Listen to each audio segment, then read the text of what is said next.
Jésus est vivant. Voilà le message que l'Église proclame, particulièrement en ce temps de Pâques. Mais certains se posent la question, où est-il? Je ne le vois pas avec mes yeux. Alors, pose-toi la question. D'où vient cette joie qui envahit ton cœur quand tu chantes son nom? D'où vient cet élan qui te pousse à désirer à le connaître et à le faire connaître? En préparant ces vidéos sur les récits d'apparition, tu montres que tu as reçu le témoignage des apôtres et qu'à ton tour, tu désires montrer que Jésus est vivant, ressuscité, il agit en toi, par toi. Tu partages ta foi. Alors merci.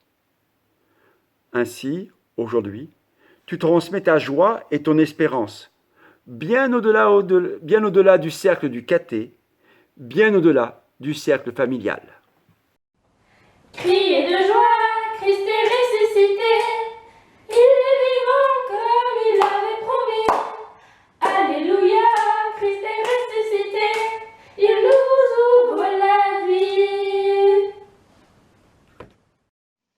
Évangile selon saint Luc, apparition aux saintes femmes.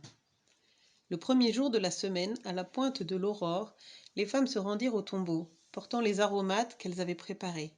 Elles trouvèrent la pierre roulée sur le côté du tombeau. Elles entrèrent, mais ne trouvèrent pas le corps du Seigneur Jésus. Alors qu'elles étaient désemparées, voici que 2 hommes se tinrent devant elles, en habits éblouissants. Saisies de crainte, elles gardaient leur visage incliné vers le sol. Ils leur dirent : « Pourquoi cherchez-vous le vivant parmi les morts? Il n'est pas ici, il est ressuscité. Rappelez-vous ce qu'il vous a dit quand il était encore en Galilée. Il faut que le Fils de l'homme soit livré aux mains des pécheurs, qu'il soit crucifié et que le 3e jour il ressuscite. » Alors elles se rappelèrent les paroles qu'il avait dites.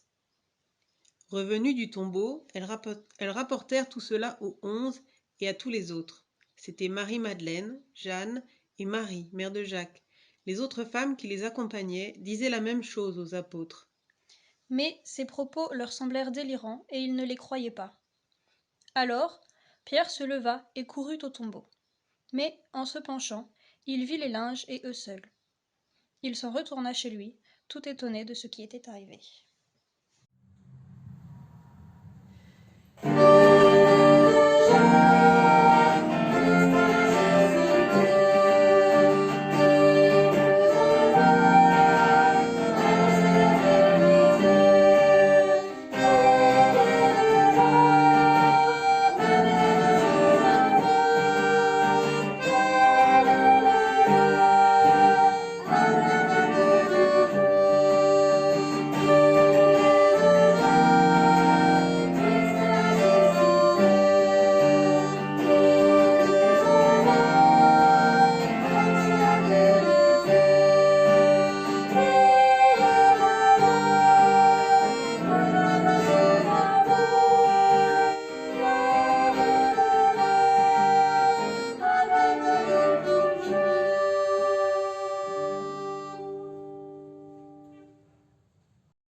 Marie-Madeleine se tenait près du tombeau, au dehors, tout en pleurs.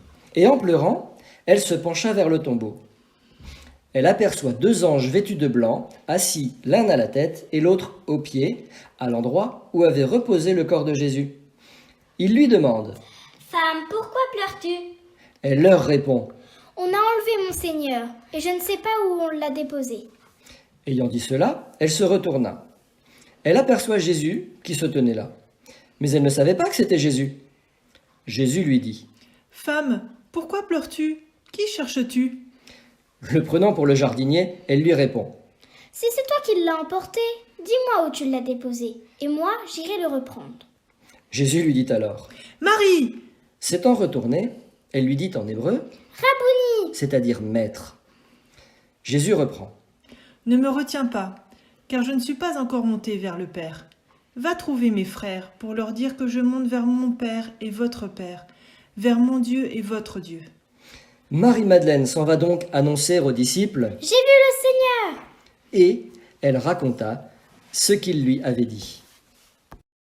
Vas-y. Chantez avec moi le Seigneur, célébrez-le sans fin. Pour moi fait des merveilles, et pour vous il fera de même. Le même jour, 2 disciples faisaient route vers un village appelé Emmaüs, à 2 heures de marche de Jérusalem, et ils parlaient entre eux de tout ce qui s'était passé. Or, tandis qu'ils s'entretenaient et s'interrogeaient, Jésus lui-même s'approcha et il marchait avec eux. Mais leurs yeux étaient empêchés de le reconnaître. Jésus leur dit : « De quoi discutez-vous en marchant ?» Alors ils s'arrêtèrent, tout tristes. L'un des deux, nommé Cléophas, lui répondit : « Tu es bien le seul étranger résidant à Jérusalem qui ignore les événements de ces jours-ci. » Il leur dit : « Quels événements ?» Ils lui répondirent : « Ce qui est arrivé à Jésus de Nazareth, cet homme qui était un prophète puissant par ses actes et ses paroles devant Dieu et devant tout le peuple. Comment les grands prêtres et nos chefs l'ont livré et l'ont fait condamner à mort et ils l'ont crucifié. Nous espérions que c'était lui qui allait délivrer Israël. Mais avec tout cela, voici déjà le 3e jour qui passe depuis que c'est arrivé. À vrai dire, des femmes de notre groupe nous ont remplis de stupeur, quand dès l'aurore, elles sont allées au tombeau, elles n'ont pas trouvé son corps, elles sont venues nous dire qu'elles avaient même eu une vision, des anges qui disaient qu'il est vivant. Quelques-uns de nos compagnons sont allés au tombeau et ils ont trouvé les choses comme les femmes l'avaient dit. Mais lui, ils ne l'ont pas vu. Il leur dit alors : « Esprit sans intelligence, comme votre cœur est lent à croire tout ce que les prophètes ont dit. Ne fallait-il pas que le Christ souffrit cela pour entrer dans sa gloire ?» Et, partant de Moïse et de tous les prophètes, il leur interpréta dans toute l'Écriture ce qui le concernait. Quand ils approchèrent du village où ils se rendaient, Jésus fit semblant d'aller plus loin. Mais ils s'efforcèrent de le retenir. « Reste avec nous, car le soir approche et déjà le jour baisse. » Il entra donc pour rester avec eux. Quand il fut à table avec eux, ayant pris le pain, il prononça la bénédiction. Et, l'ayant rompu, il le leur donna. Alors leurs yeux s'ouvrirent et ils le reconnurent, mais ils disparurent à leur regard. Ils se dirent l'un à l'autre : « Notre cœur n'était-il pas brûlant en nous, tandis qu'il nous parlait sur la route et nous ouvrait les Écritures ?» Je veux chanter ton amour, Seigneur, chaque instant de ma vie. Danser pour toi en chantant ma joie et glorifier ton nom. Je veux chanter ton amour, Seigneur, chaque instant de ma vie. Danser pour toi en chantant ma joie et glorifier ton nom. Le Seigneur est ressuscité, wouhou! Évangile de Jésus-Christ selon saint Jean.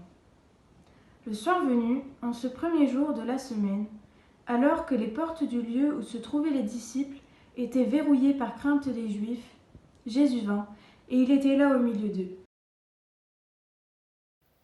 Il leur dit : « La paix soit avec vous !» Après cette parole, il leur montra ses mains et son côté. Les disciples furent remplis de joie en voyant le Seigneur. Jésus leur dit à nouveau : « La paix soit avec vous.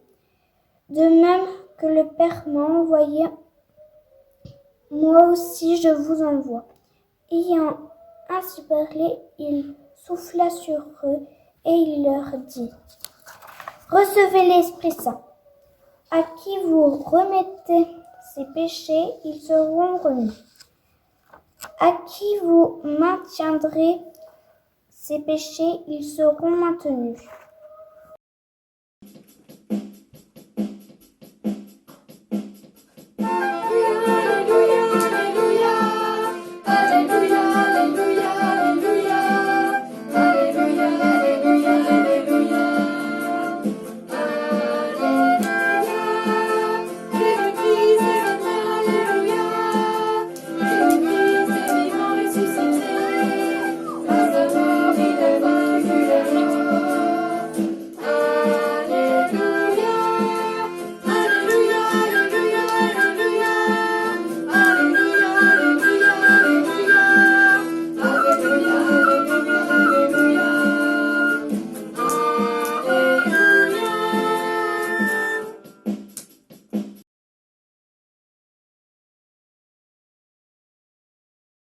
Or, l'un des 12, Thomas, appelé Didyme, c'est-à-dire jumeau, n'était pas avec eux quand Jésus était venu.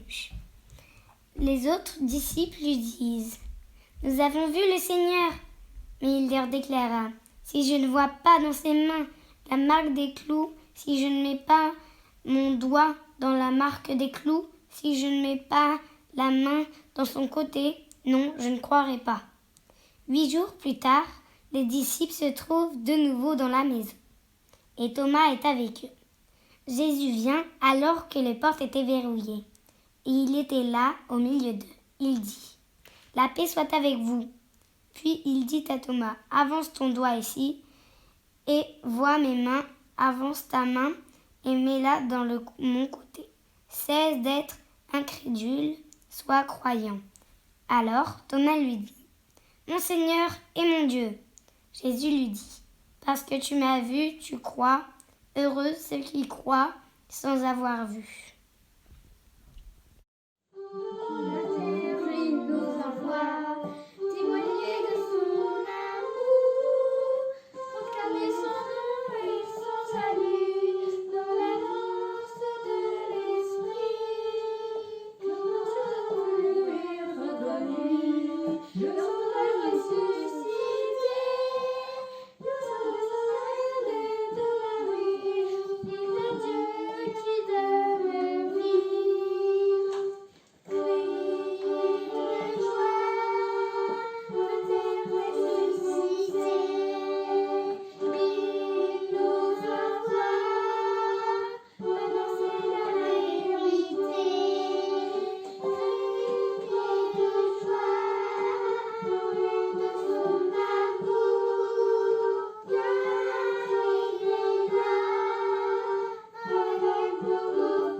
L'apparition au bord du lac de Tibériade.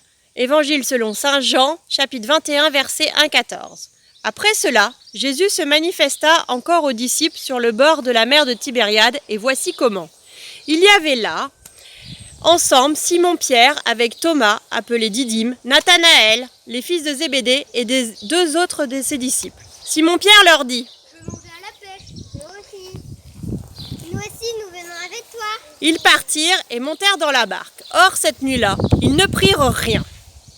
Au lever du jour, Jésus se tenait sur le rivage, mais les disciples ne savaient pas que c'était Jésus. Jésus leur dit « Les enfants, auriez-vous quelque chose à manger ?» « Non, rien. » Il leur dit « Jetez le filet à droite de la barque, et vous trouverez. » Ils jetèrent donc le filet, et cette fois, ils n'arrivaient pas à le tirer, tellement il y avait de poissons. Alors le disciple que Jésus aimait dit à Pierre « C'est le Seigneur !» Quand Simon-Pierre entendit que c'était le Seigneur, il passa un vêtement car il n'avait rien sur lui, et il se jeta à l'eau. Or les disciples arrivèrent en barque, traînant le filet plein de poissons. La terre n'était qu'à 100 mètres. Jésus leur dit « Apportez donc le poisson que vous venez de prendre. » Simon-Pierre remonta et tira jusqu'à terre le filet plein de gros poissons. Il y en avait 153, et malgré cette quantité, le filet ne s'était pas déchiré. Jésus leur dit « Venez manger. » Aucun des disciples n'osait lui demander « Qui es-tu » Il savait que c'était le Seigneur. Jésus s'approche, il prend le pain et le leur donne, et de même pour le poisson. C'était la 3e fois que Jésus ressuscité d'entre les morts se manifestait à ses disciples.